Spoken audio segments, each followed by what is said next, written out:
Missed out on breakfast? Fret not. It's never too late to grab a bite. Okay, today's breakfast bites may be a bit awkward, but it shall be honest. We've talked about how to split the bill at restaurants before, but Ryan, have you ever been invited to a meal with a friend or a trip maybe, and you're like, I can't afford it? Or maybe you can, but you really rather not spend the money. Yeah, there have been some occasions when you're wondering, what is the protocol or what should I do to be polite? Yeah. So do I pay for my share or do I wait for someone to offer to pay for my share? Okay, so this is something that happens all the time, right? And today we're talking about the wealth gap between friends or maybe some family members, and perhaps feeling out of place with your friends because you simply couldn't afford the same lifestyle. Because the truth is, as we grow older, financial gaps between friends can widen, right? And that can change the dynamic in subtle but significant ways. Yeah, and sometimes you're more well off in that sense at that moment when maybe you're doing quite okay at your job and maybe your friend's getting a break from employment. So you do have these situations where you are in life is different. So do you take that into consideration when you're paying the bill? I think you're right. Like there's some fluctuations that go on over time, but also maybe your one friend is earning big in a really high-flying job and another friend is facing some setbacks like, medical bills or just choosing a less lucrative career. And over time, these differences can create some tension, right, in a friend group. And I also understand this is also wanting to keep up with the Jonases, right? Like if someone invites you to a nice meal, like, hey, I want to try out this nice fancy restaurant.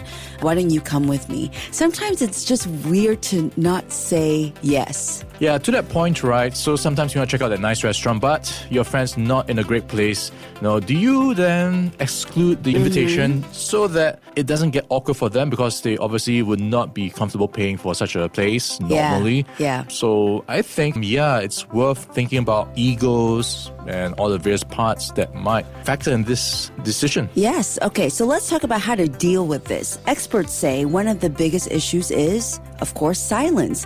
We don't talk about money with friends, not usually, right? And a friend suggesting a fancy meal or holiday might genuinely think it's a harmless idea, but to someone struggling, it can feel like being left behind. So what can we do?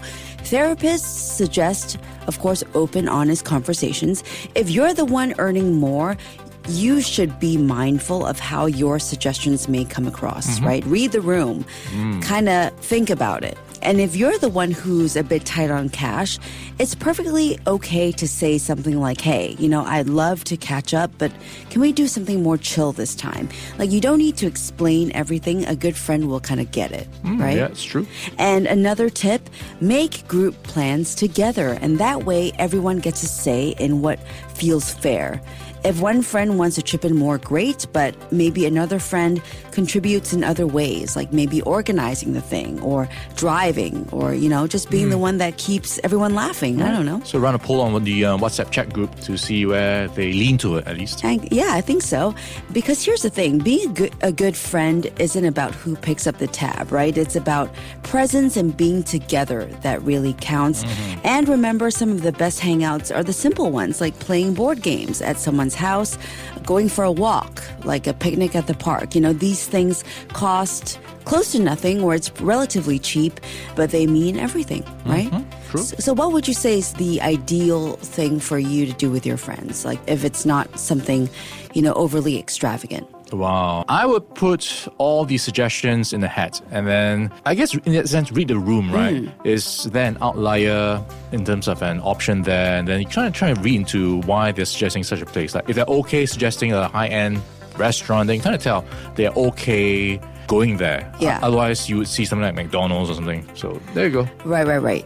But have you ever experienced, the whole, you don't know if you have to pay for it, you kind of don't want to go, but you're going to go along anyway. Have you ever voiced out like, hey guys, can we do something a little bit more chill? I would not openly say that in that sense. I would just give an excuse like, hey, I'm busy.